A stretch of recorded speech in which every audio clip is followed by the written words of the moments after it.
Hi there, and a big welcome back to all the hazardous area masochists out there. I know you're excited to hear our rant about compound barrier glands, so I'll get right into it. In our experience, there's a common misconception around the reason that we use compound barrier glands in an installation in hazardous areas. Lots of people associate them primarily with sealing to prevent migration of flammable gas or liquid from a hazardous area to a non-hazardous area, and they are sometimes used for that purpose. But by far the most common use for them is in flame-proof installations, where they're used to prevent flame from the internal explosion that may occur inside the flame-proof equipment from travelling down the cable. We commonly use a barrier gland to seal the cable entry in an EXD box to prevent that flame transmission. Sealing cables to prevent migration of flammable gas or liquid is not usually needed for general equipment like lights or junction boxes, motors, etc.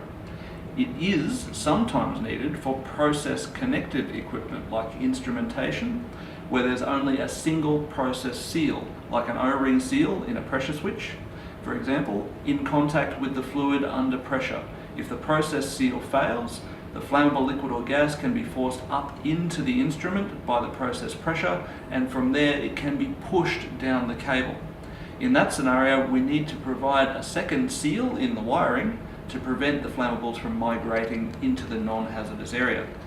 Compound glands are sometimes used for that purpose, but we recommend using a conduit seal or Y-seal as a safer alternative based on some recent experiences where compound glands have failed to prevent migration of flammable fluids under pressure. Lots of compound glands use a design that incorporates a metal compound tube. That compound tube forms a flame path together with the cable gland entry element.